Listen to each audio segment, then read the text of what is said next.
está sabendo que nós vamos atravessar o deserto inteirinho?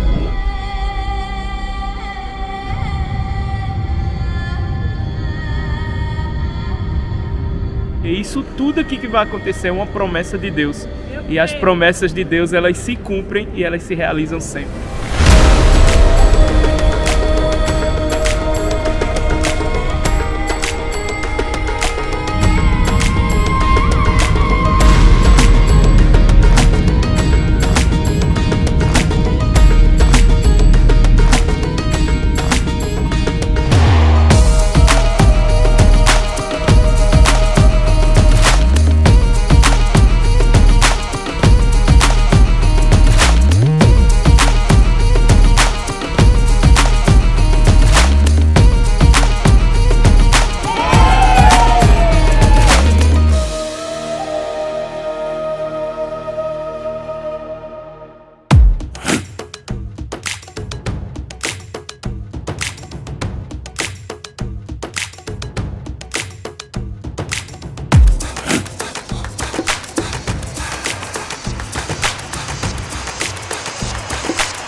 Brasil, Gil.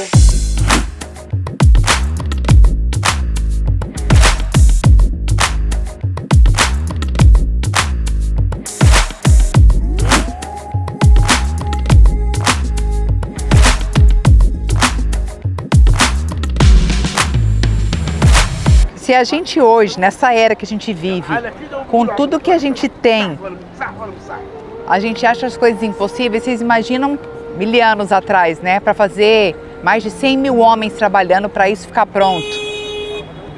Como que é impossível você conquistar alguma coisa que você quer muito hoje?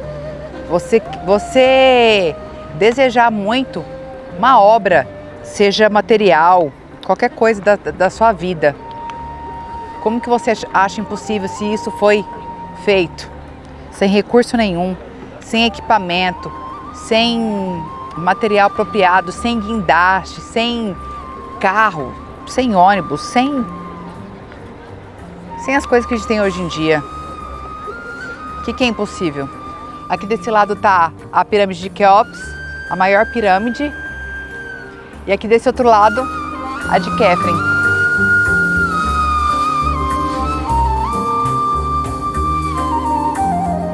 De ver em tranquilidade nossa visita da Grande Pirâmide com nossa querida, amada Mila Gomes. Lindeza. Vocês, povo brasileiros. Meu Deus, era um sonho mesmo, porque eu tinha de conhecer esse lugar aqui incrível. Incrível, né? Sendo incrível.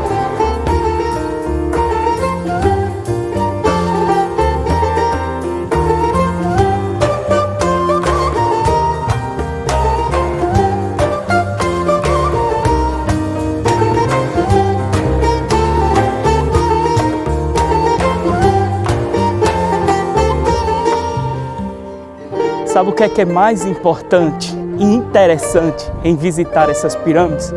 É ter a certeza de que o impossível é coisa da nossa cabeça. Você vê uma obra de 5.000 anos, sem tecnologia, sem estrutura e pedras de até 8 toneladas, que homens levantaram. Eles cuidaram porque aí ia ser guardado algo divino para eles, o corpo do faraó. E você, que é templo do Espírito Santo divino, não tem se guardado. Chegou o tempo de aprender aqui com as pirâmides e você cuidar muito bem da sua vida.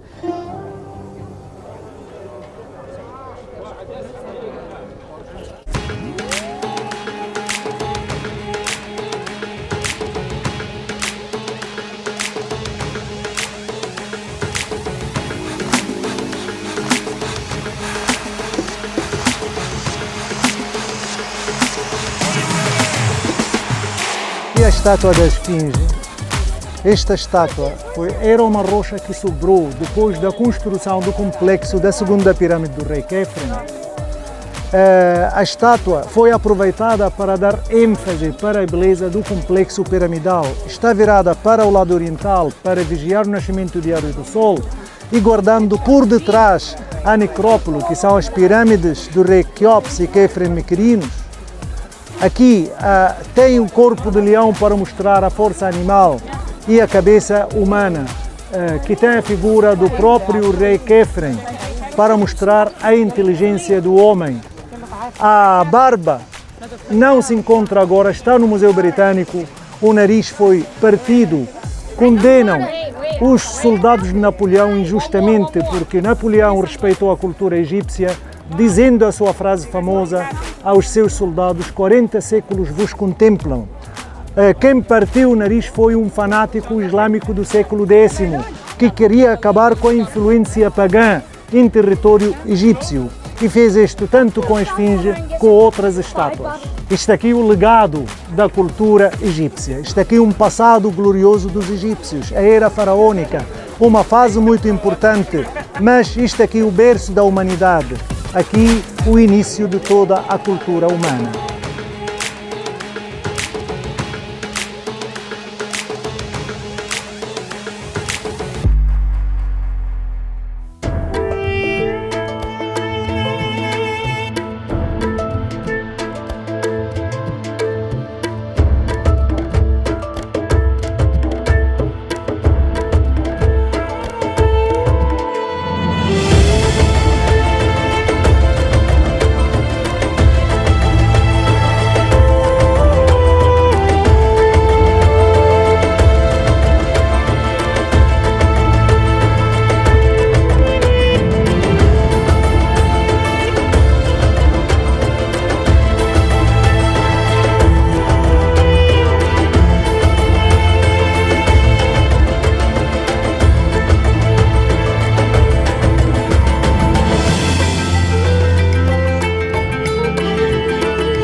Os egípcios têm olhos de busca.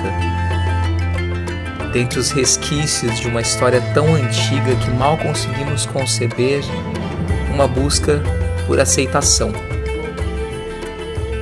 Não por ser diferente, mas por ser exatamente quem se é.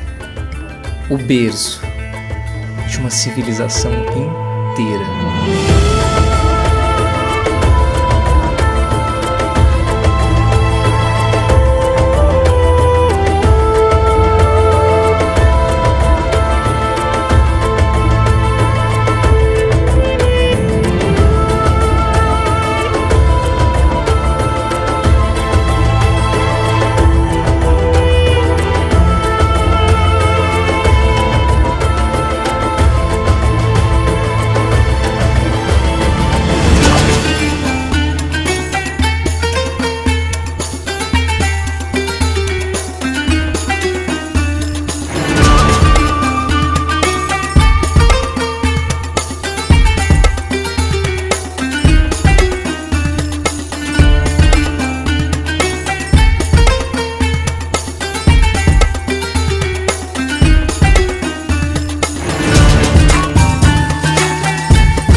Agora são os símbolos que os sacerdotes criaram e escreveram e colocaram nos túmulos, não só deste, como de todos os outros faraós que estão no Vale dos Reis, os símbolos determinando a jornada depois da morte para a vida eterna. Bora conhecer? Bora conhecer por dentro de uma pirâmide, gente. Matar a curiosidade de todo mundo. É pra matar a curiosidade deles, nós que sofrem, né? Meu Deus do céu. Quem tem fobia não consegue, tá? Que realmente é... Grupo.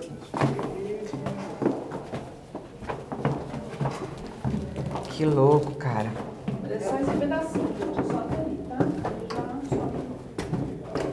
Ah, não é tão assim sacrificante. Não é. É que falou que se não entrar nessa, eu não entro em nenhuma, né? O povo não chegou até aqui acaba. É. Já desiste antes, nem vendo. Pode vir, vem. Pode vir tranquilo, vem. Tudo tá na mente. Vem que não é não é o fim do mundo. Vem, pode vir. Nossa, que demais, cara. Meu Deus. É que a hora que você entra, você sai da realidade, você entra no escuro com aquele desespero, entendeu?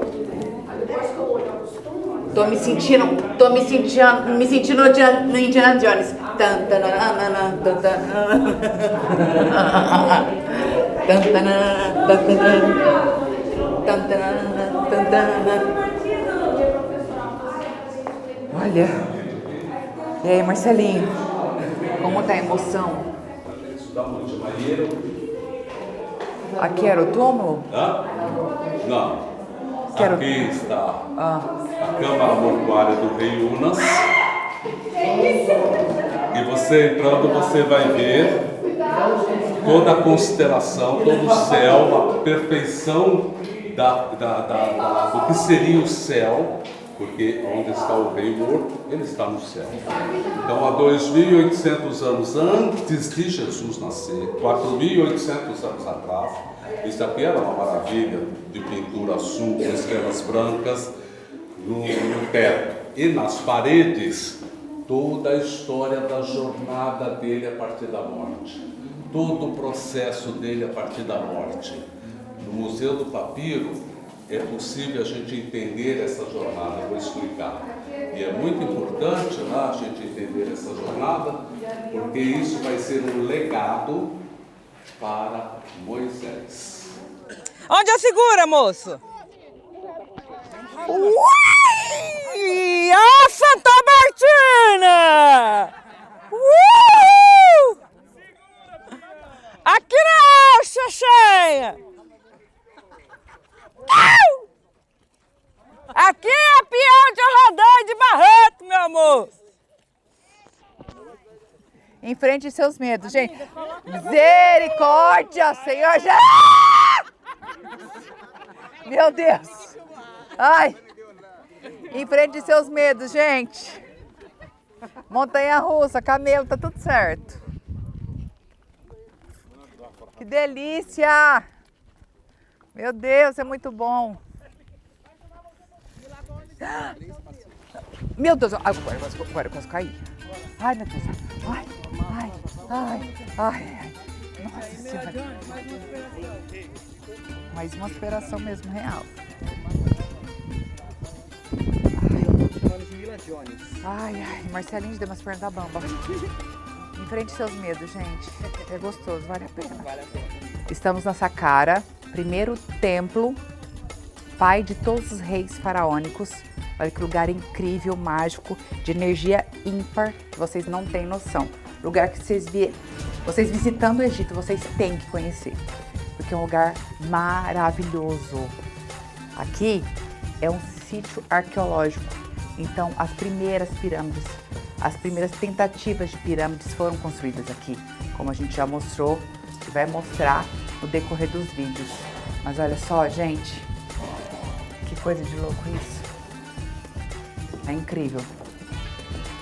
Imaginar que isso aqui tem mais de 5.000 anos. Fala pra mim o que você falou. Ah, está bonita. Quantos caminhos? 1.000, 2.000, 3.000, 5.000 caminhos. Esta. 5.000, gente. Sim, 5.000 caminhos. ¿Me ven?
locais em que Jesus, Maria e José passaram quando eles fugiram para o Egito.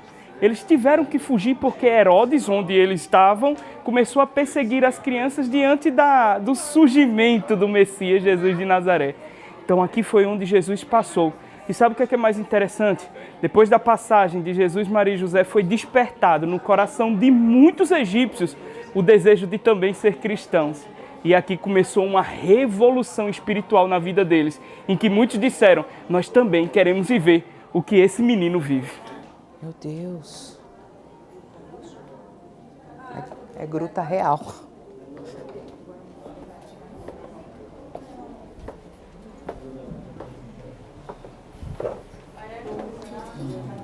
Meu Deus.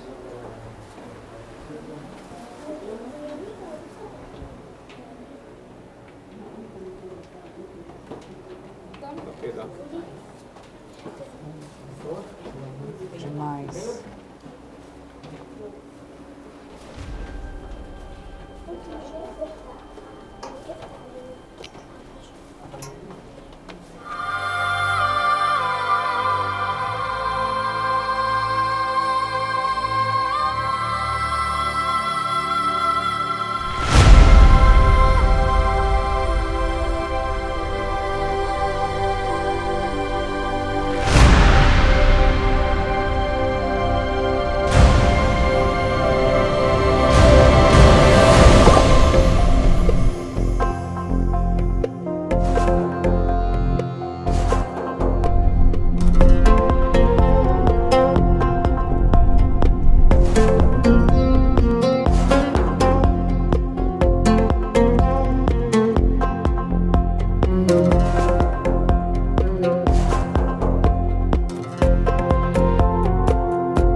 Nós não estamos num local qualquer, precisamos tomar consciência disso, onde a presença e a manifestação de Deus é forte e poderosa.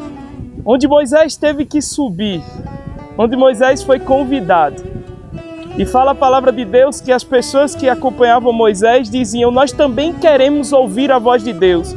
E Moisés disse, então vamos comigo. E quando eles viram a voz do Senhor, eles tiveram medo e não subiram. E disseram, Moisés, sobe você mesmo, nós vamos ficar aqui.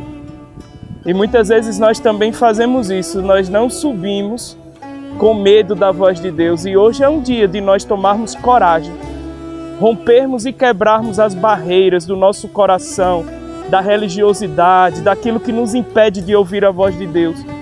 E com a nossa imaginação, com a nossa mente, nós podemos subir, trilhar cada subida dessa até o Monte Sinai, porque nós queremos ouvir, experimentar e sentir a presença de Deus.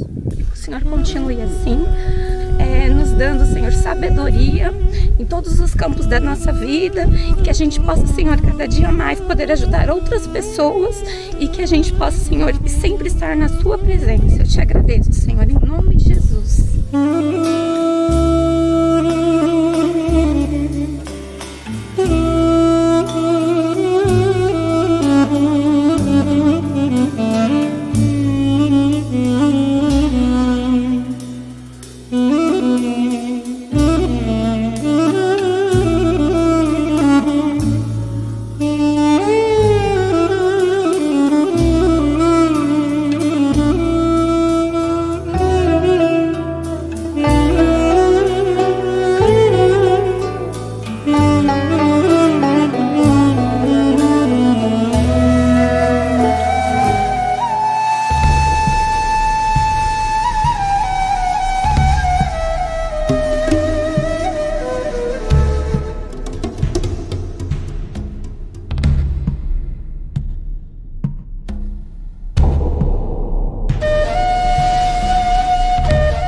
estamos na cidade de Eilat, extremo sul de Israel, aqui no Mar Vermelho, onde ele forma um golfo chamado Golfo de Aqaba.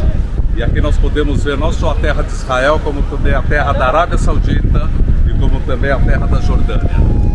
Jericó! Eu fui um pedacinho das minas lá, as minas do Muro de Jericó, que Josué teve que dar 7 voltas.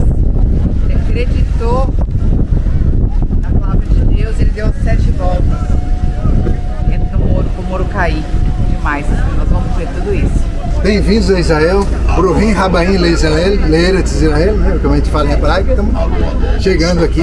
Nós estamos aqui na região de En Gedi, que é um oásis. Tá? Esse oásis ele fica próximo às margens do Mar Morto. O Mar Morto é um lago de água salgada, né, que represa toda a água que vem do Rio Jordão. Tá? Esse foi um lago formado ao longo dos milênios, né, ou milhares ou milhões de anos, né, onde nós temos 2 fendas, ou 2 placas tectônicas, né, uma placa africana e uma asiática. São 2 placas, existe uma fenda aqui no meio. Tá?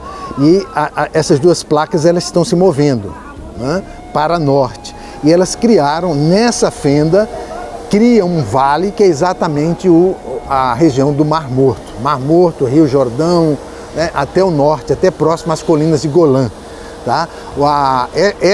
Esse vale, né, ele funciona como um ralo, né, que sugou todos esses minerais ao longo desses milhares ou milhões de anos, né, e que se depositaram aqui nessa região, que é a região mais baixa do planeta. Estamos aqui na região a mais de 430 metros abaixo do nível do mar. É a região mais baixa do planeta Terra e é onde se depositaram esses minerais. Nessa região estamos aqui.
I hope everything, you like everything, the food and the place. Very, very good. Very, very good. I'm very happy you like it. Nossa, gente, very good, né? The lunch? Very good.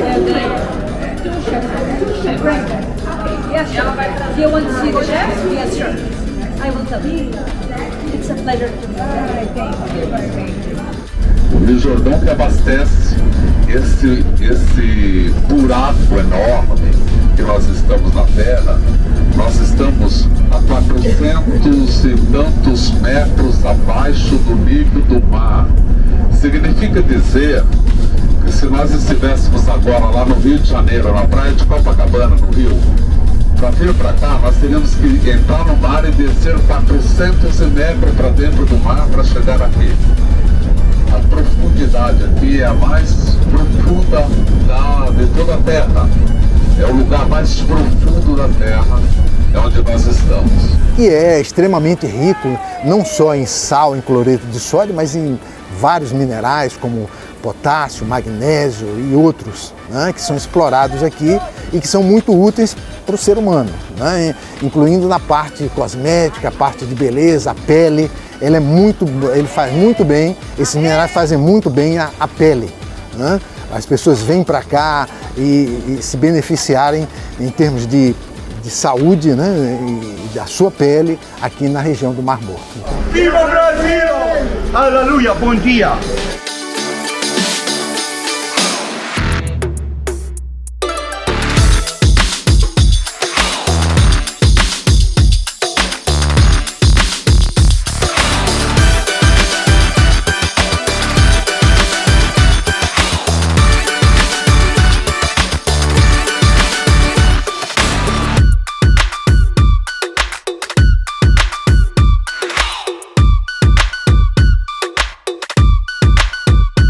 Jericó bonita, Jericó. Viva Palestina também, viva Brasil, viva toda família aqui. Eles não acreditavam que estavam na terra prometida.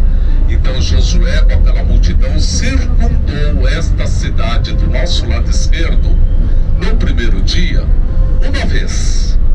No segundo dia, novamente. No terceiro, novamente. No quarto, de novo. No quinto, novamente. No sexto, de novo. E eis que no sétimo dia, Josué logo cedo pede para aquela multidão circundar a cidade. Uma vez, 2 vezes, 3 vezes, 4 vezes, 5 vezes. E na 7ª vez, as muralhas viraram essas ruínas que vocês estão vendo. Uma montanha de entulhos. As muralhas de Jericó ruíram. Olha a montanha de entulho que viraram as muralhas. E Jesus estabelecendo essa conexão com Zaqueu e dizendo: eu vou na sua casa, Zaqueu, porque hoje a graça do Senhor entrou na tua casa. Todo o povo ouviu, todo o povo viu. Então todo o povo entendeu quem era Zaqueu. Esse foi um milagre que Jesus fez na vida de Zaqueu. Se não fosse Jesus, Zaqueu jamais seria reconhecido pela população de Jericó como um homem justo. Mais perto da glória, é mais perto da morte. Nós estamos na cidade de Jericó. E aqui, tanto no Antigo quanto no Novo Testamento, tem várias passagens que tratam desta cidade. No Novo Testamento, uma das principais é que neste monte que nós estamos aqui atrás, Jesus foi tentado. Logo após ser batizado, o Espírito conduziu ele para cá, para esse deserto, onde ele foi tentado por Satanás e venceu com base na palavra de Deus. Mas outras vezes Jesus também passou aqui e ele inclusive curou um cego nesta região. Um cego que estava sentado à beira do caminho e Jesus viu, chamou ele, levantou e tirou ele da condição. Hoje é um dia de você sair da condição em que você se encontra para encontrar a presença de Deus. Você não tem noção de como Deus pode te usar. Aliás, você tem noção. Por isso que você está aqui em busca disso. E o que me faz tremer as pernas, a porta aberta é você, mas a fechada é você. É tudo sobre você. Eu também vou subir.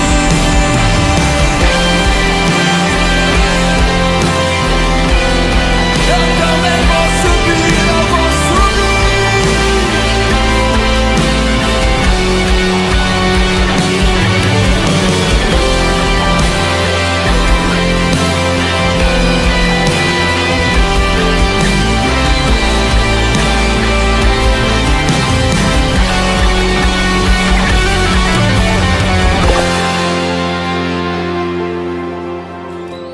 Bom dia, pessoal. Hoje nosso dia começa aqui nesse lugar incrível que é o Monte das Bem-aventuranças. E eu vou contar um pouquinho para vocês por que a gente tem que andar aqui com... Geralmente as mulheres andam, né?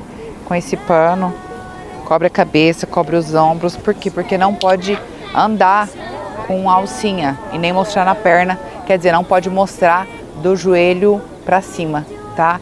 Então, aqui em Israel tem esse costume, é costume, né? Não só religioso, mas é costume mesmo. Então, tem que cobrir os ombros e as coxas. É uma das coisas necessárias, então, para você carregar aqui na viagem, são lenços, se você não vier com essas partes cobertas. Bem-aventurados os misericordiosos, porque eles alcançarão. Bem-aventurados os que sofrem, porque deles é o reino dos céus. E bem-aventurados somos nós, que viemos aqui entregar o nosso coração, viver aquilo que o nosso coração tanto pedia e tanto desejava, porque nós receberemos o milagre que nós desejamos e viemos buscar.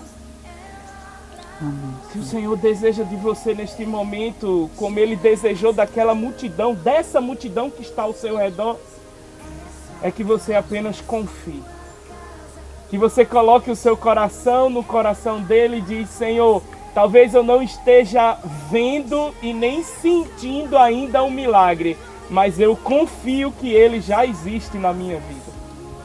Talvez eu ainda não esteja vendo a minha cura física, mas eu confio. Assim como tantos leprosos vinham aqui para serem curados, e o Senhor falando, bem-aventurados, e eles dizendo, eu não estou vendo a minha cura. E o Senhor dizia, confia somente.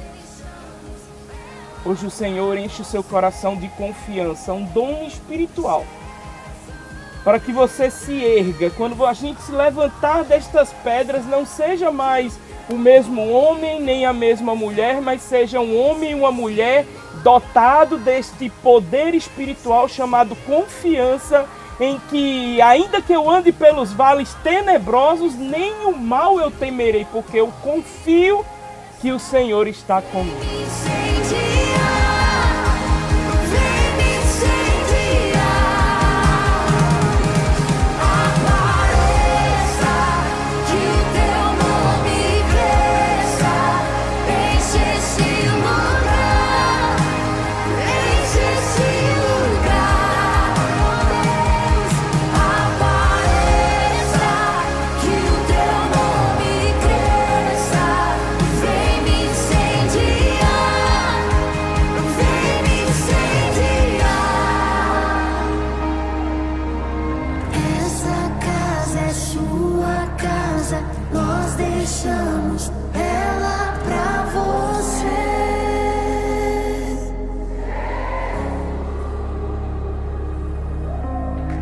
Olá pessoal, estamos aqui em Tabirá. Tabirá é um dos locais onde Jesus desenvolveu seu ministério, é onde ele fez a multiplicação dos pães e dos peixes, e cabe uma explicação a uma pergunta que pode estar na sua mente, né? Como saber, depois de 2000 anos, que é esse o local? Como que se sabe isso, né? Lembramos que no ano 363, o imperador Constantino, imperador bizantino, romano bizantino, ele se converte ao cristianismo. Antes disso havia uma perseguição aos cristãos. E no ano 363 acontece essa conversão, e a mãe do imperador Constantino, Helena, né, ela vem até a Terra Santa, ela se desloca de Bizâncio, de Constantinopla, na Turquia, e ela vem até esse lugar, no ano 363. Ela é uma mulher de posses, rica, mãe do imperador. Na época o Império Romano era um império que dominava o mundo, ela tinha muitos recursos. Então ela chega aqui com muitos recursos e ela vem visitar os locais aonde Jesus esteve, aonde Jesus passou. Vários locais, né? Desde Jerusalém, né, até a Galileia, e esse é um dos locais onde Helena esteve. Veja que nós estamos aí no ano 363, não fazia muito tempo que Jesus tinha sido crucificado e ressuscitado depois. Não fazia muito tempo. Então haviam pessoas nessa época que sabiam exatamente o local. Bisneto, né, ou trineto, ou bisneto até, eu diria até que bisneto, sabiam, né? E esses locais já eram conhecidos na época, né? Então ela veio até esses locais, identificou esses locais, e esse é um dos locais, e mandou construir uma igreja aqui nesse local. Veja que antes da igreja já havia uma peregrinação cristã aqui nesse local, né? E foi construída a primeira igreja aqui mais ou menos nessa época, 300, 400, né? Então por isso nós podemos afirmar que esse foi o local, né? Porque as pessoas foram passando de geração em geração, né? Talvez pessoas cujos antepassados estiveram aqui nesse local. Então essa é uma explicação para tirar a dúvida, né, entre vocês. Será que foi aqui mesmo? Foi aqui nesse local, como muitos outros locais, porque Helena, a mãe do imperador Constantino, com muitos recursos na época, identificou esses locais exatamente. Então foi aqui que aconteceu isso. Então vocês podem entrar nessa igreja que foi construída em homenagem a esse lugar, e lá no altar, onde é o altar, tem uma pedra. A pedra onde Jesus orou, rogou, pediu ao Pai. E houve essa multiplicação, esse grande milagre. Mais um local em que Jesus discursava. E dentro dos discursos eu gosto de perceber, como o Bira sempre faz questão de fazer com que a gente entenda quem é Jesus, perceber a humanidade de Jesus. Jesus olha uma multidão e a palavra vai dizer que ele teve compaixão, porque aquele povo estava morrendo de fome. Imagine nesse calor, subindo e descendo morro, a quantidade de fome que ele está. A gente nem está fazendo muita coisa, já está dando fome. Imagine eles nesse tempo todo. E tem uma coisa interessante, é que os discípulos também percebem essa angústia de Jesus, e eles já conviviam com Jesus. Os discípulos olham para Jesus e dizem: Jesus, despede a multidão, porque a gente não tem comida para dar não, então despede a multidão que é mais fácil. A gente resolve o nosso problema e eles resolvem o problema deles. E Jesus diz: não, deem vocês mesmos de comer. Jesus mais uma vez, e Bira faz isso de forma tão maestral, e eu até achei impressionante, porque mais uma vez ele chama a percebermos que nós já temos o milagre. Que o milagre vem de Jesus, vem de Deus, óbvio, mas ele nos deu por meio do seu Espírito Santo. E Jesus, ele olha para cada um dos discípulos e diz: não, vocês já têm o que dá de comer. Aos discípulos diz: mas Jesus, a gente só tem 5 pães e 2 peixes. E sabe o que eu queria que vocês entendessem muito nesse local em que nós estamos? É que aquilo que você acha pouco para que Deus possa realizar o milagre é o suficiente que Ele precisa. Tantas vezes a gente diz: eu não entendo a Bíblia, eu preciso estudar mais. Aí a gente vê exemplos de pessoas que nunca tinham lido a Bíblia, vêm aqui, se apaixonam, se emocionam, mudam de vida. Por quê? Porque ela já tinha isso. E cada um de nós já temos esse poder, já temos essa graça, já temos o suficiente. Não é que nós não precisamos buscar mais, nós precisamos buscar mais. Mas aquilo que o Senhor precisa, nós já temos. Quando os discípulos entregam 5 pães e 2 peixes, eles dizem: Senhor, 5 pães e 2 peixes não é nada para essa multidão. E Jesus diz: 5 pães e 2 peixes é o que eu preciso para essa multidão. E quando você disser o que eu tenho não é nada, o Senhor está dizendo para você: o que você tem é o que eu preciso. Quando você disser o que eu sei é muito pouco, o Senhor está dizendo: o que você sabe é o que eu preciso. E quando você estiver dizendo: não, mas o que eu possuo é muito pouco, o Senhor está dizendo: o que você possui é o que eu preciso para transformar a sua vida e transformar a sua casa e toda a sua família.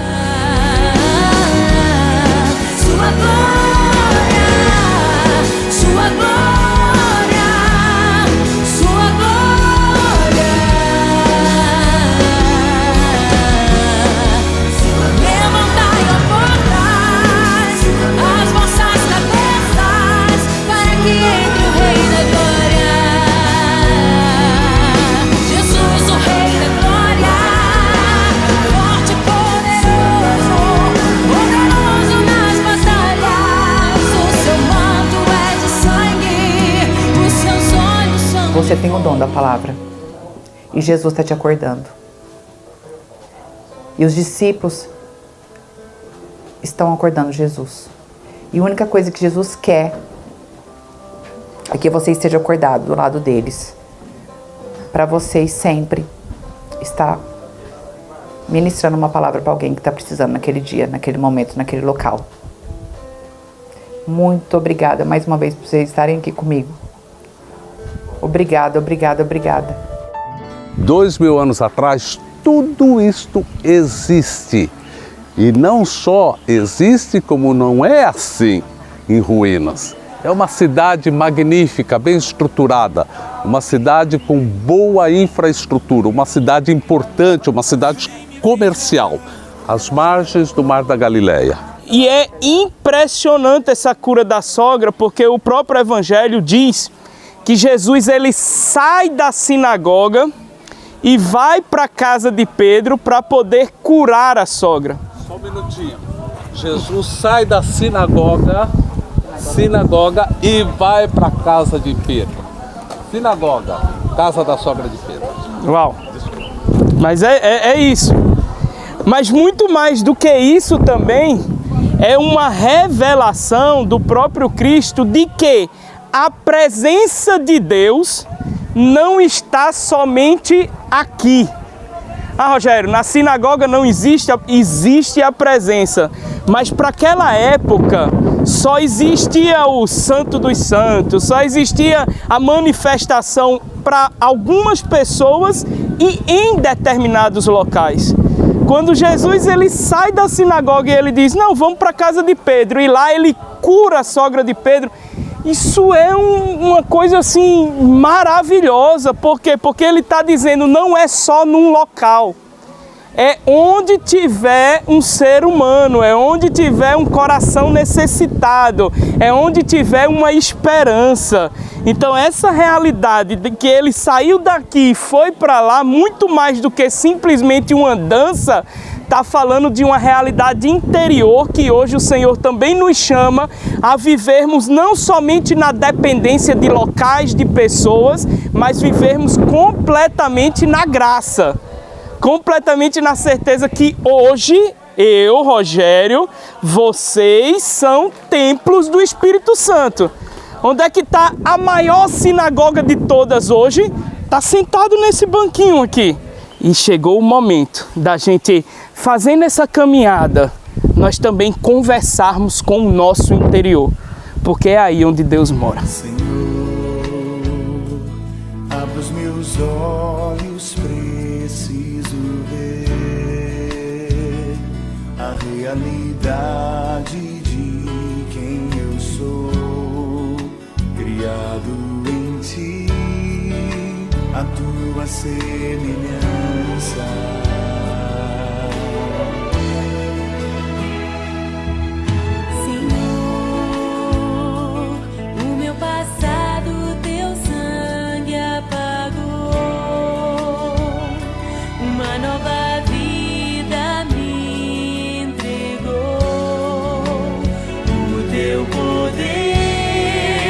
Transforma meu ser de glória em glória.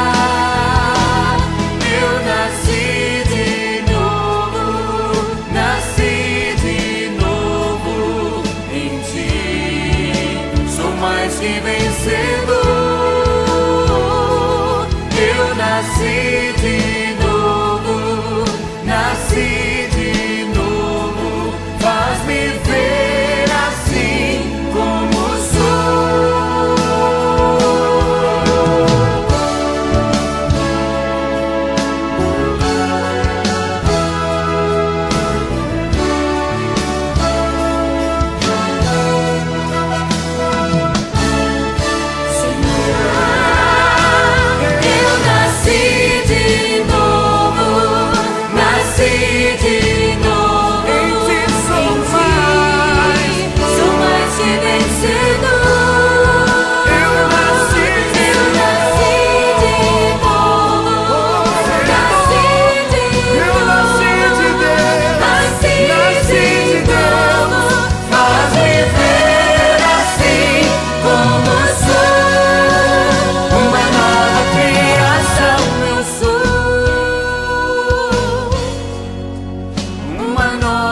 Essa é a talha onde foi feito o primeiro milagre de Jesus.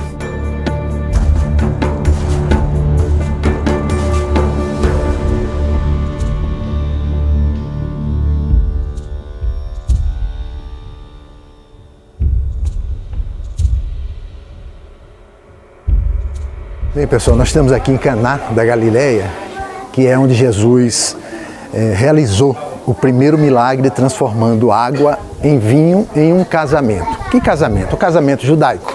O casamento judaico, ele perdura ao longo dos séculos, né? E eu posso falar isso, né? Como judeu. Casei minha filha, já tenho uma filha casada, já tenho 2 netos, né? Então, o casamento judaico ele é cheio de simbolismo, né? O casal se une embaixo de uma rupá. Rupá é uma tenda, uma pequena tenda, né?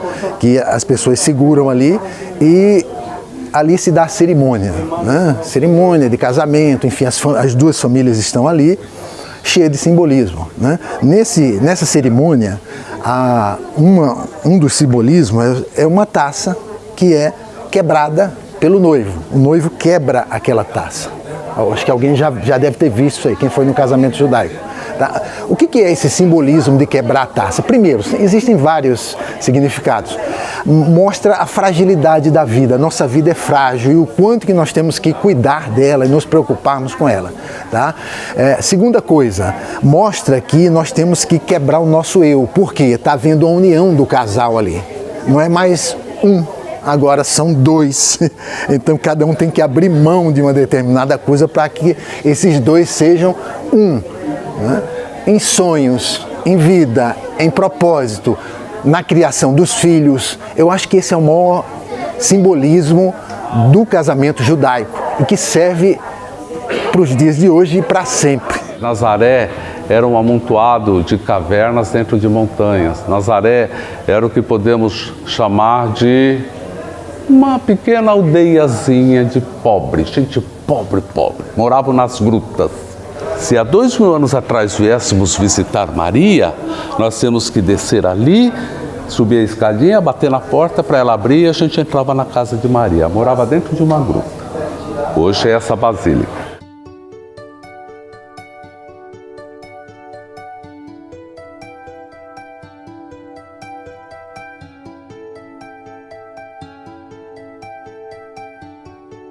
Bizantinos construíram essa pequena capela na entrada da casa de Maria para marcar o lugar.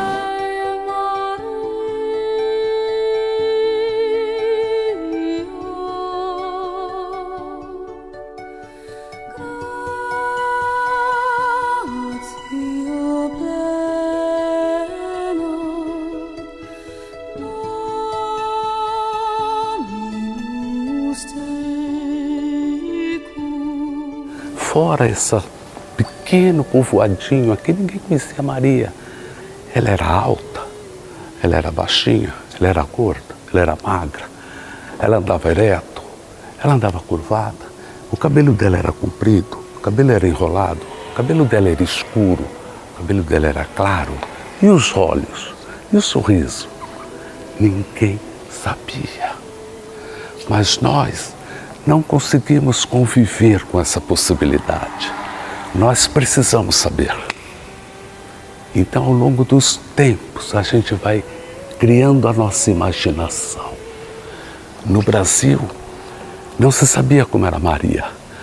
Até que há muitos anos atrás, eu não sei precisar quando, mas acho que lá pelo século XVIII, alguns pescadores no Rio Paraíba do Sul pescaram uma imagem e viram uma imagem pretinha com véu. Viram? Sabe o que eles disseram? Esta é uma imagem que os escravos adoravam, porque é assim que eles viam Maria. Por que os escravos viam Maria pretinha? Por quê? Os escravos eram negros. Então todos os semelhantes para os escravos tinham que ser igual a eles. Por isso que a imagem de Maria, embora aqui ela esteja morena, mas quem vai à Aparecida do Norte, independente da sua orientação religiosa, se um dia passar por lá, vale a pena entrar e ver a imagenzinha que foi descoberta no século XVIII, desse tamanhozinho, escurinha, pretinha, feita pelas mãos dos escravos para lembrar a mãe de Jesus. Quando ela foi encontrada, ela se tornou tão preciosa, não a imagem como adoração, mas a imagem como uma lembrança tão preciosa, que o Brasil acabou adotando a Maria como a mãe do Brasil, a padroeira do Brasil. Assim os brasileiros viam Maria. Interessante, né? E os americanos? Olha como eles veem Maria. Ela é uma super-heroína. Quem é Maria e Jesus para o Japão? Não importa como ela era, importa que você a vê.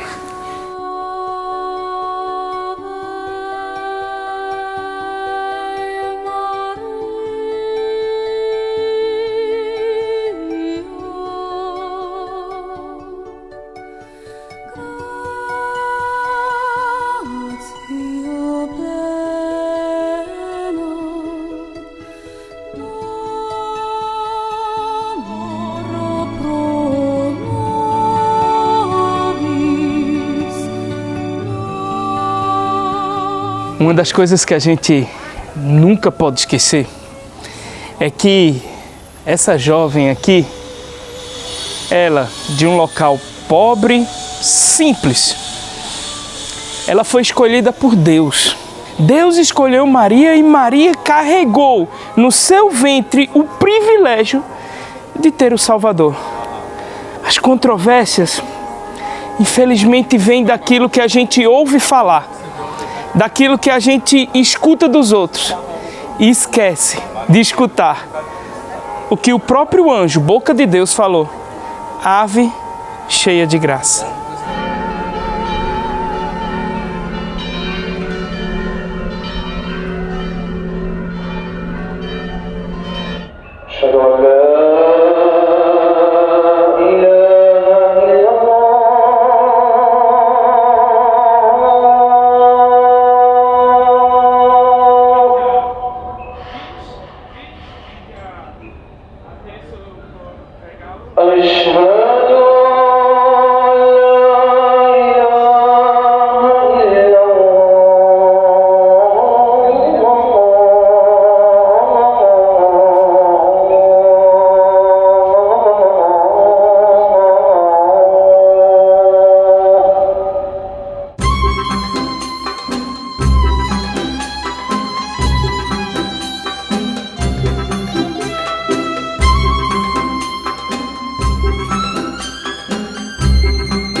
We have traditional food like shawarma, gyro, or falafel. This is the falafel. Chickpeas, falafel. Lehaim.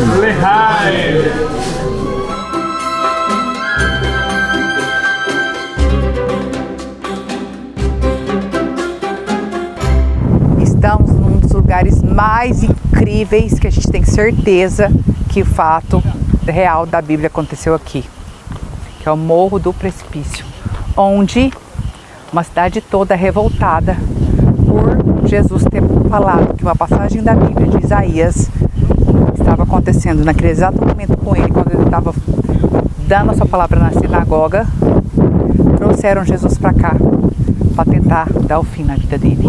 E aqui tudo começou. Te adorarei, estás aqui, restaurando os corações. Te adorarei, te adorarei. Nós estamos aqui no Monte Carmelo, um local da manifestação poderosa de Deus. E que manifestação foi essa, Rogério? Aqui Elias enfrentou, guerreou com 450 profetas de Baal, de outros deuses, porque Elias tinha confiança naquele que ele servia, naquele Deus em que ele servia, o único Deus. E por isso ele enfrentou, ele foi corajoso. Aí você pode perguntar, mas Rogério, ele enfrentou com armas, com braço, com força, com inteligência, com sabedoria, com o quê? Ele enfrentou com a confiança de que a verdade que ele vivia no coração dele era capaz de vencer todos os males. Isso também é na sua vida. Quando você tiver a verdade do seu coração, não existe nenhum mal que será capaz de te atingir. Este monte é a declaração da sua verdade. Esse aqui é o Vale do Armagedon, o Vale de Meguido, né? Porque tem uma cidade aqui chamada Meguido, então Meguido, Armagedon, é onde vai acontecer a batalha final, né? Todas as nações da terra vão se voltar contra Israel, contra o povo judeu. Eles vão vir, a Bíblia fala em Apocalipse que eles virão do norte, né? E aqui vai ter o confronto. Naturalmente que as forças israelenses, etc., eles vão vir para cá e o confronto vai ser aqui nesse vale chamado Vale do Armagedon. É o que está no livro de Apocalipse, descrevendo isso aí, a batalha final, as nações todas se voltando contra Israel e atacando aqui nessa região. Nós temos 300 milhões de árabes em volta querendo nos destruir, querendo nos... Então, nós temos estar preparado. Não podemos dormir sem estar preparado. Está preparado o tempo todo. E a que nível que chega essa tecnologia armamentista? É uma tecnologia de ponta, né? Tipo, o exemplo, né? O domo de ferro que protege Israel, os céus de Israel contra mísseis, foguetes, né? Toda a parte de satélite que defende isso aqui. Né? Então, se alguma nação inimiga lança um míssil contra Israel, Israel intercepta esse míssil no ar, destrói, né? Para que esse míssil não atinja Israel. Chamado cúpula de ferro. Né? Esse sistema é único no mundo, ninguém tem isso.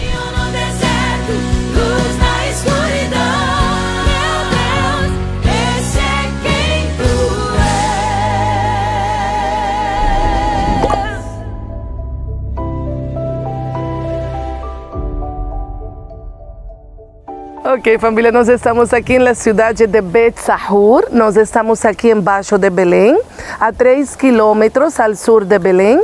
Belém fica mais em cima de nós, depois de aqui nós vamos subir a Belém para visitar o lugar do nascimento, mas vamos começar por um lugar muito importante, aqui Bet Sahur, significa casa do rebanho.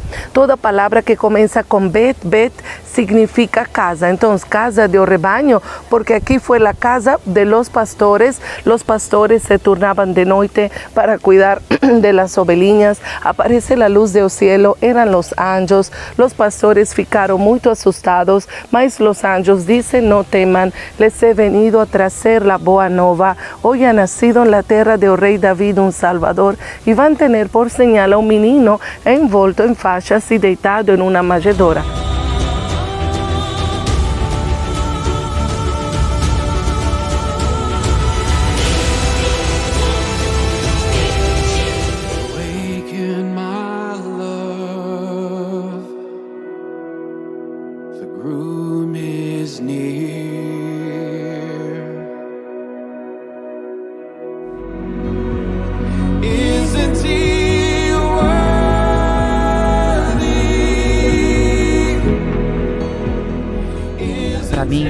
Para mim hoje, gente, é um dos dias mais emocionantes para mim. Da outra vez que eu vim, eu não vim nesse local. Nós vamos entrar pela porta da humildade, que vocês vão ver agora.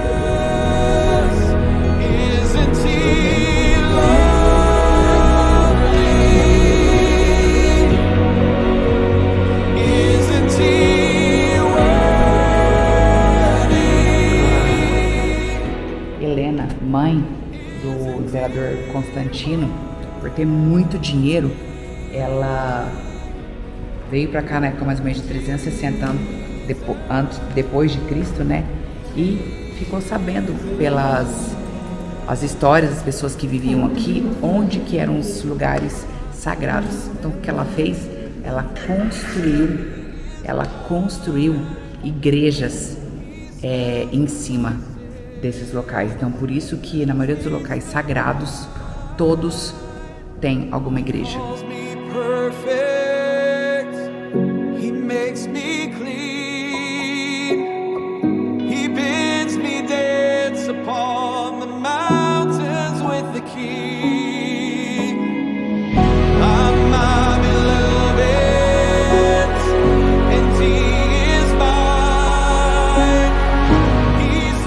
Nós estamos na igreja de Belém.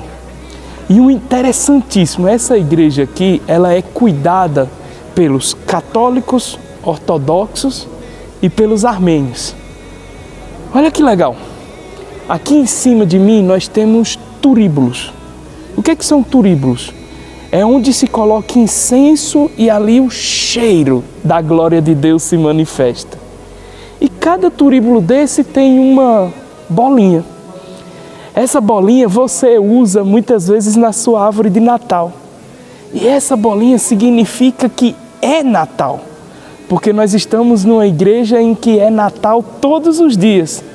E por isso aqui, a bolinha está sempre presente.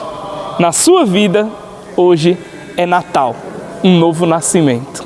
O insight que eu tenho de visitar esse lugar é de saber que Helena, uma mulher, teve a visão de proteger todos os locais onde são importantes de Jesus, né? Então ela viu, protegeu, construiu igrejas. Por mais que essa igreja aqui que nós estamos é a igreja mais antiga do mundo, já foi restaurada algumas vezes.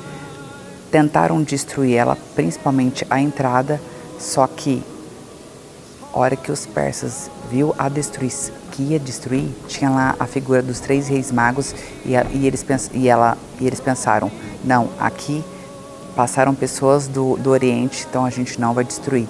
Então essa igreja não foi destruída.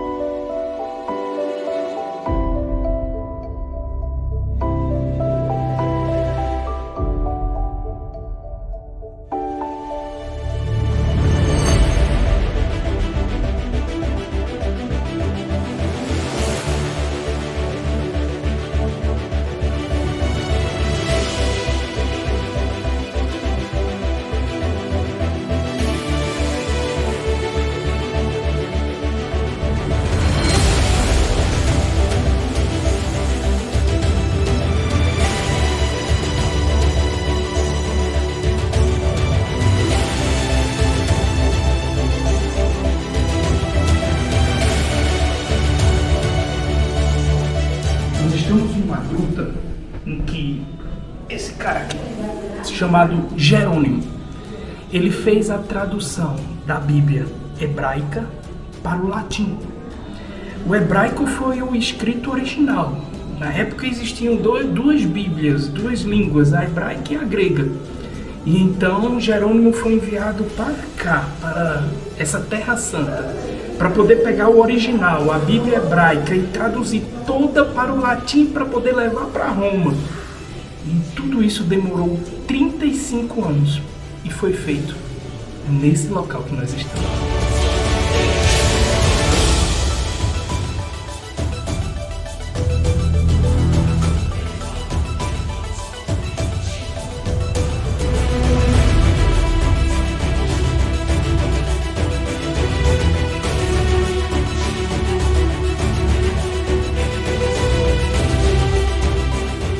Jesus nasceu, exatamente onde tem essa estrela sagrada.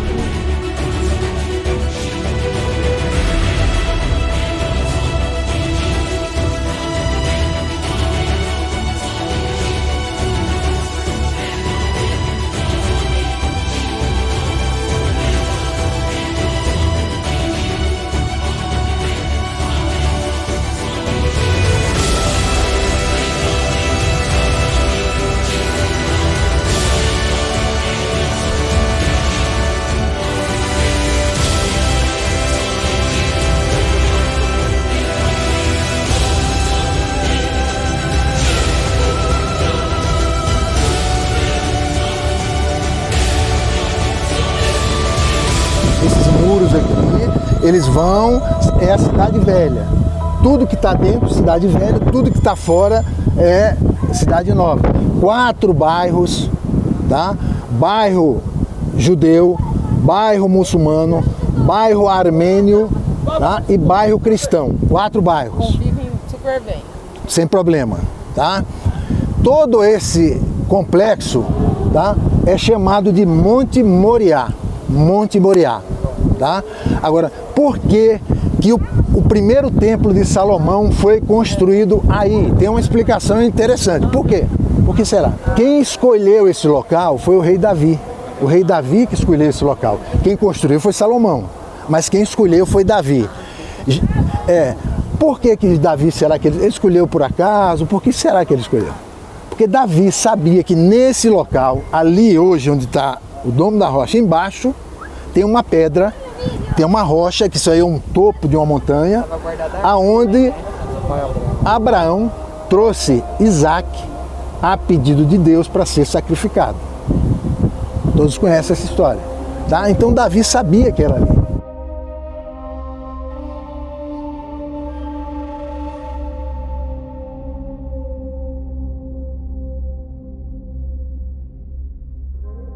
Aquelas portas lá, tá vendo? Elas estão fechadas, olha, está lacrada.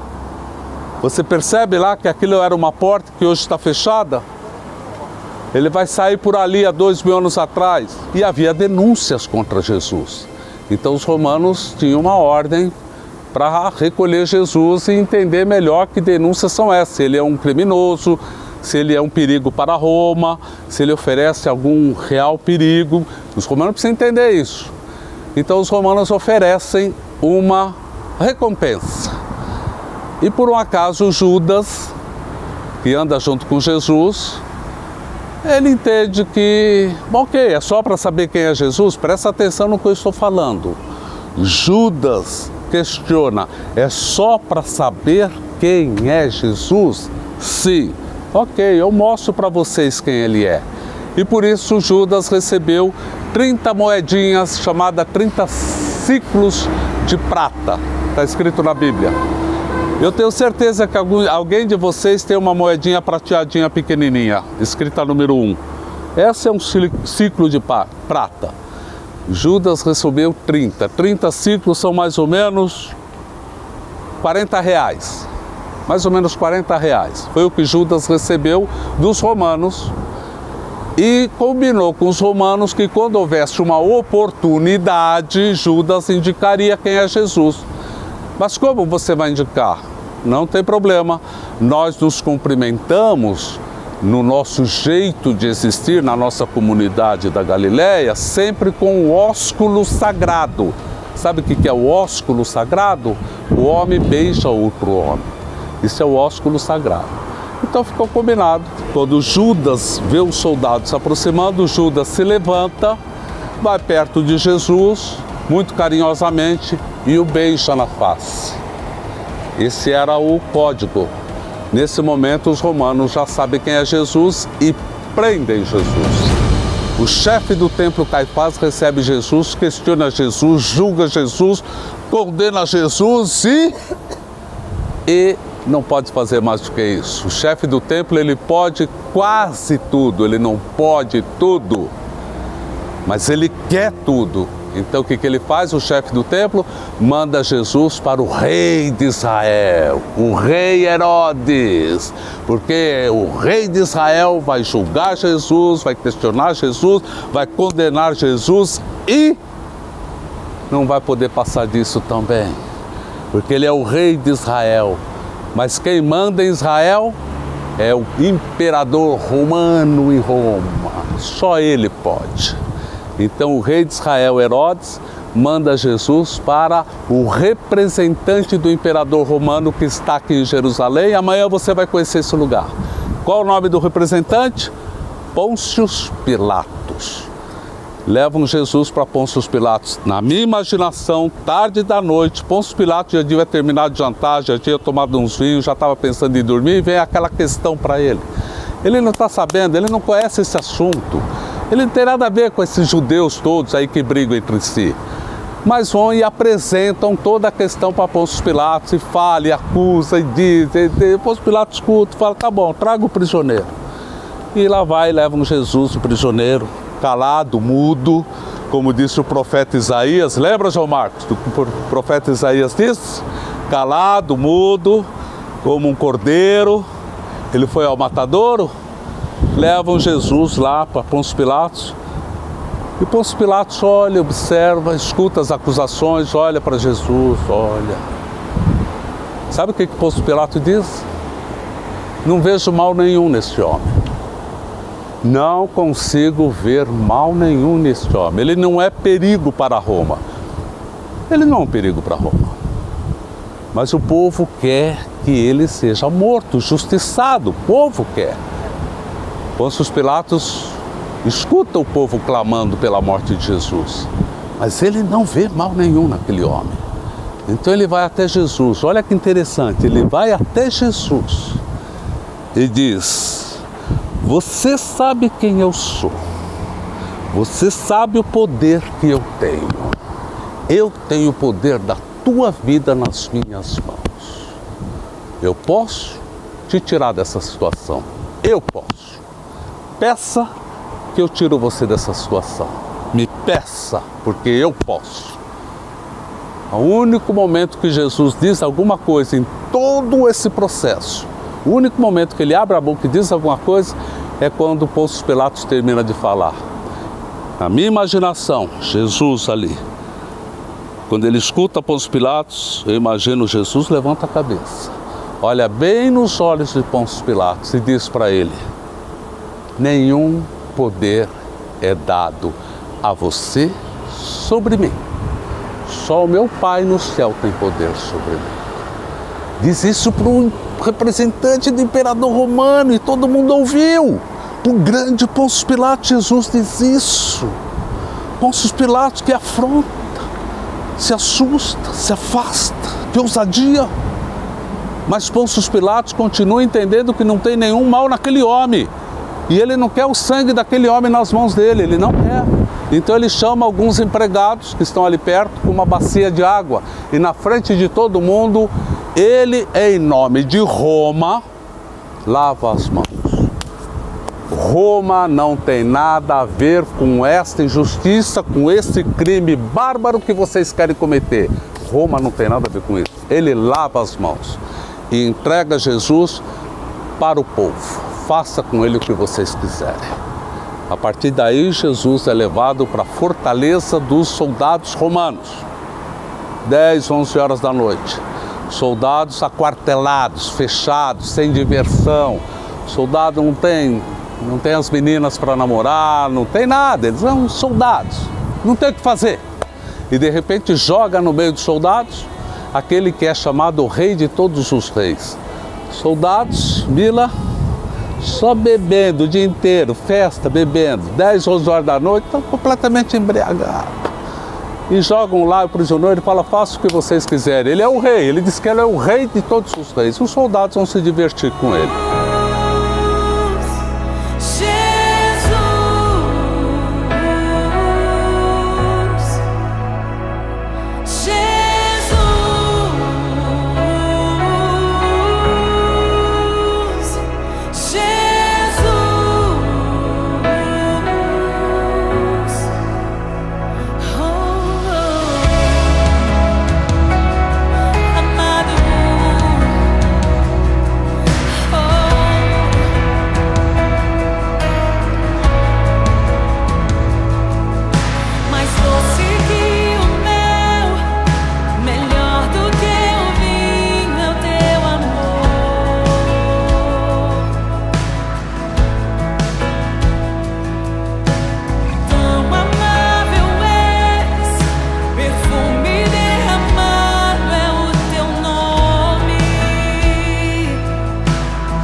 Jesus reúne os seus companheiros, reúne os seus companheiros, se sentam e se abraçam, e a mão direita fica para baixo. Me abraça, a mão direita para baixo. Ele vai abraçar alguém com a mão direita para baixo.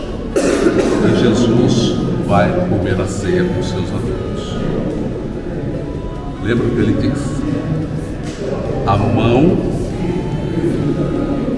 pega a comida, a mão que me serve haverá de me trair. Assim que se come a ceia, pega a comida e me serve, pega a comida e te serve. Por isso ele diz: a mão que me serve irá me trair. Quem está do lado dele? Quem está do lado dele? Judas. Entendeu? Assim se come a Santa Ceia até os dias de hoje, todo mês de abril. Pensa.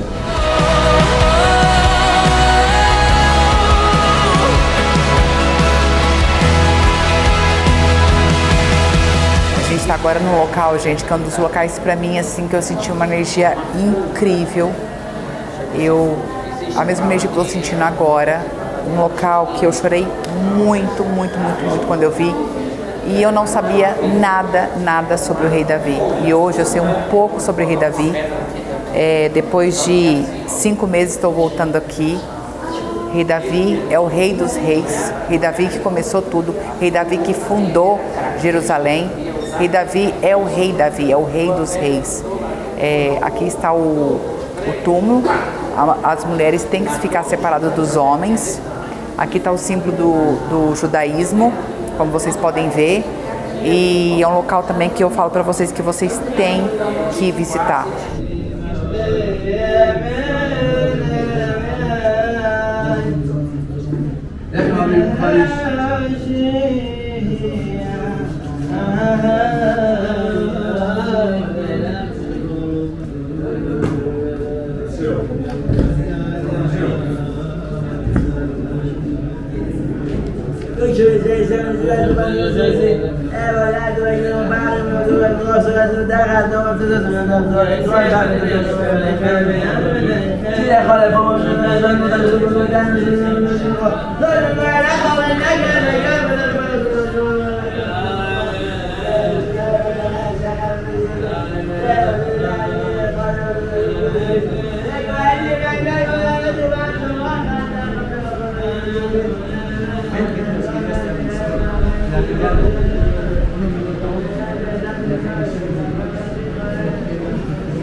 Nós estamos em um local chamado Jardim da Tumba.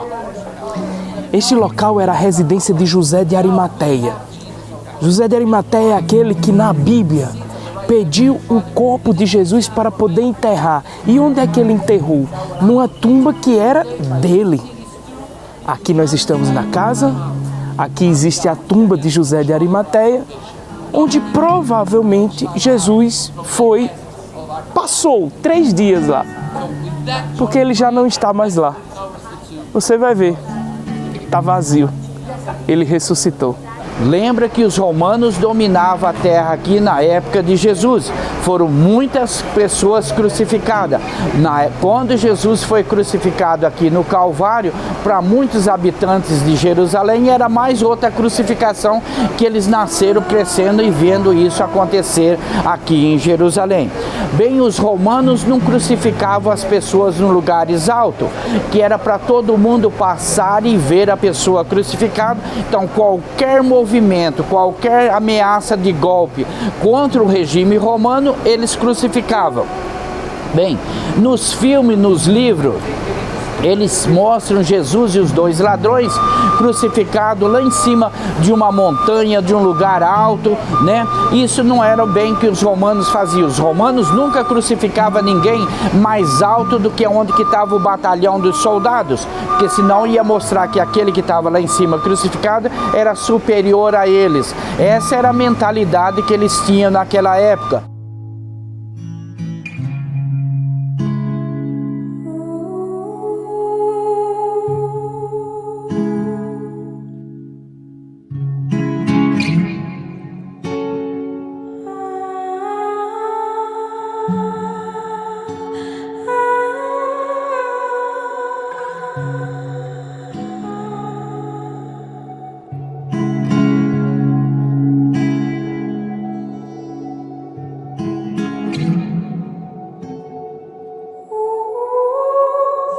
A gente está entrando na cidade velha de Jerusalém e aqui pro tanque de Betesda, onde Jesus fez alguns dos seus milagres. O que acontece aqui, gente? Aqui é um bairro árabe, né? Que tem 4 bairros aqui dentro, como eu falei ontem, e não pode mostrar as pernas e nem os ombros, nem os alcinhos. Então eu trouxe um lenço, como eu tô de short, ó. cobrir as pernas com o lenço. E é isso aí, mais uma curiosidade para vocês aqui. Em um dia de sábado, muito importante entender, em um dia de sábado, que todas as aldeias ao redor de Jerusalém e toda Jerusalém no dia de sábado para os seus trabalhos, o que eles fazem? Eles vêm para o reservatório natural. E Jesus olha todos aqueles preparados e um pouco ali à parte, alguém deitado sobre um catre, uma madeira. Jesus fica olhando, observando e compreendendo que a condição dele não permite que ele fique assim. Jesus percebe. Mas mesmo assim Jesus indaga ele. Você não quer ser curado? Por que você não se esforça? Você não quer ser curado? E ele diz com toda a inocência e verdade: Senhor, não há ninguém que se disponha a me pegar, a me carregar e a me colocar como primeiro. Ninguém vai fazer isso, Senhor. Eu não tenho essa esperança e nem vou ter essa ilusão. Eu sei que aqui está a minha vida e aqui vai terminar a minha vida. O que Jesus diz?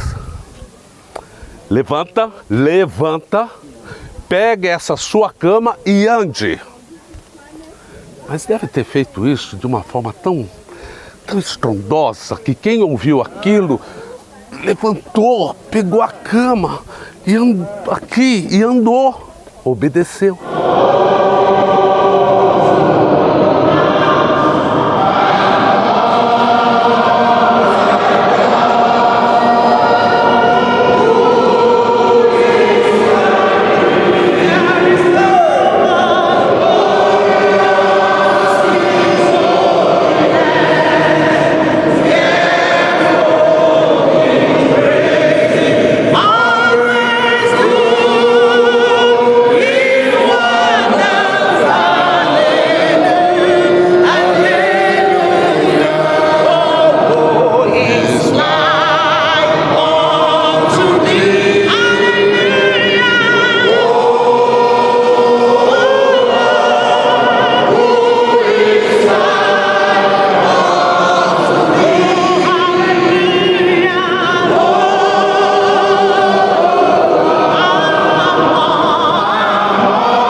Nós estamos passando pela Via Dolorosa, acabamos de passar pela terceira e quarta estação, onde a terceira Jesus cai, né? E a quarta estação, ele olha para o lado e vê Maria, a mãe dele.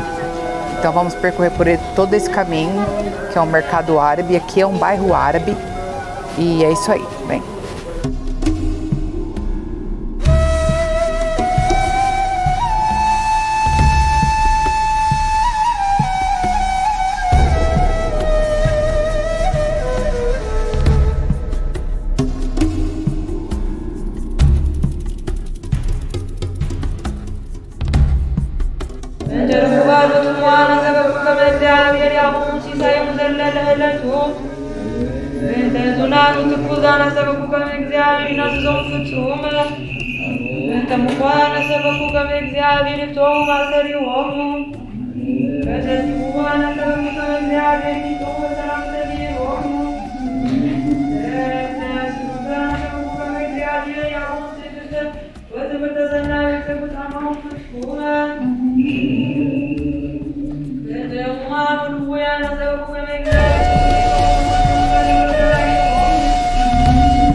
Acredito eu que por volta de umas 9, 10 horas da manhã, Jesus chegou aqui onde nós estamos.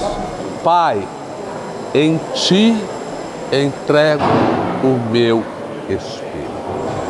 Jesus foi a óbito quando Ele quis. Não mataram Jesus.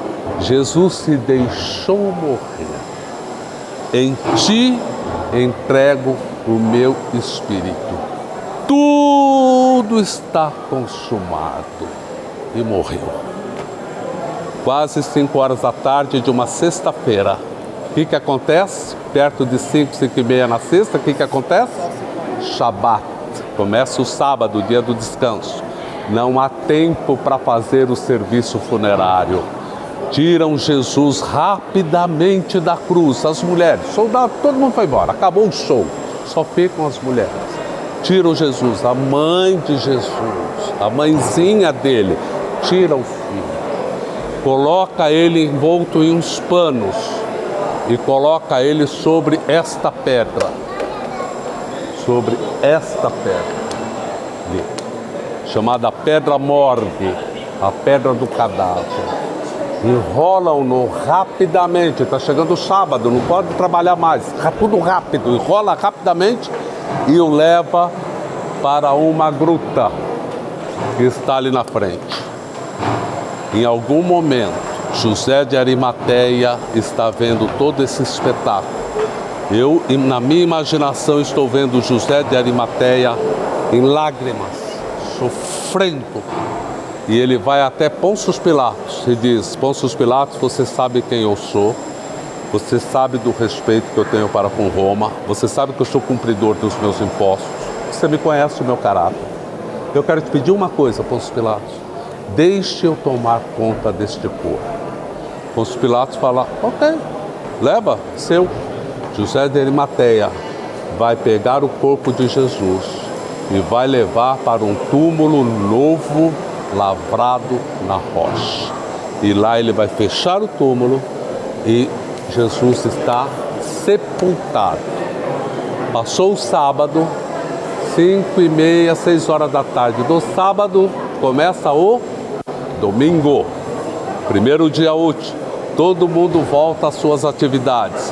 As mulheres de madrugadinha vão até o túmulo para cuidar do serviço funerário adequado conforme a lei judaica. Quando elas chegam no túmulo, elas se assustam, porque a pedra está caída e quebrada. E elas veem 2 anjos na porta, que elas não sabiam que eram 2 anjos. E os anjos perguntam para as mulheres: o que vocês vieram fazer aqui? Por um acaso vocês vieram procurar um morto em um lugar que só há vida? Vocês não vão encontrar morte aqui. Aqui só tem vida. E elas entraram e todos esses lençóis, tudo isso daqui estava dobradinho, arrumadinho no cantinho. E Jesus não estava mais lá. Ele ressuscitou. Aqui atrás de mim, atrás daqueles adornos, embaixo tem a pedra, que 95% está comprovado que foi onde foi colocado o alto do Calvário, colocado a cruz de Jesus, esticadinho, após noite de flagelamento.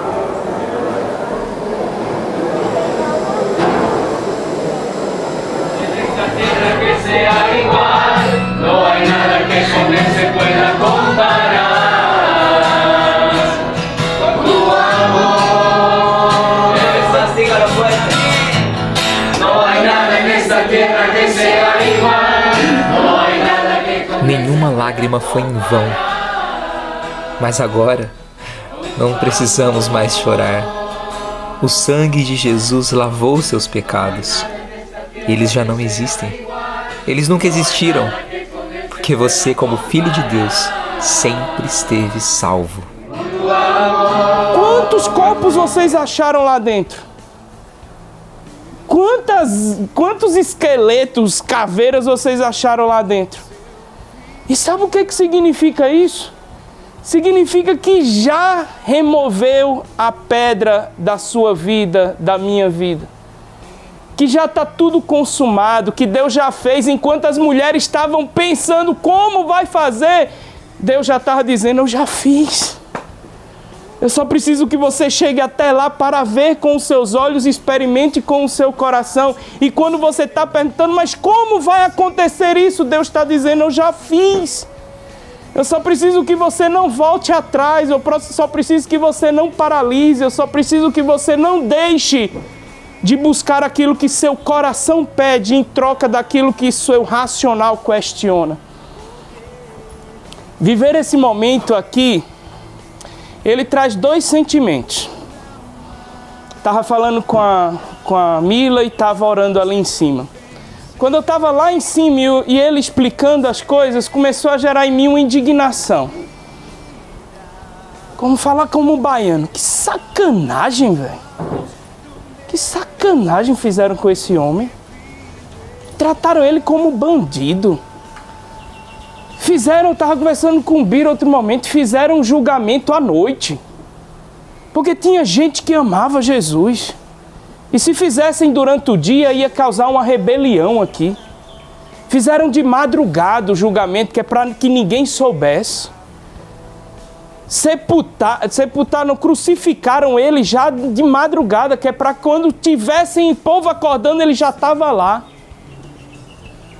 Que sacanagem fizeram com esse homem. Eu comecei ali a ficar pensando, por que, Senhor? Para que isso tudo? Será que não podia ser de uma forma diferente? Será que ele precisaria passar por isso tudo? E eu fiquei questionando.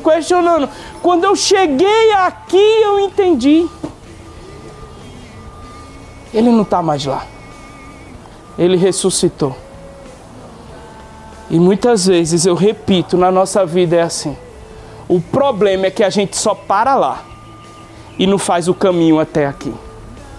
O problema é que muitas vezes na nossa caminhada a gente fica lá, naquela caveira, naquele monte, naquela cruz, naquela crucificação, naquela dor, naquele sangue, naquela angústia, que é bonito de ver, é bonito de perceber que realmente aconteceu, mas muitas vezes a gente só para lá e esquece de viver o que tem aqui.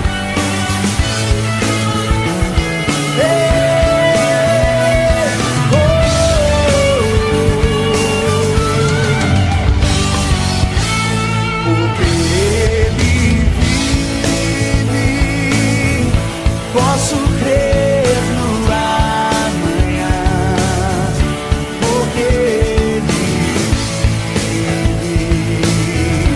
temor não há, mas eu bem sei, eu sei que a minha vida está nas mãos do meu Jesus, que vivo está. Se me pedissem para resumir Jerusalém em uma palavra, eu diria santa.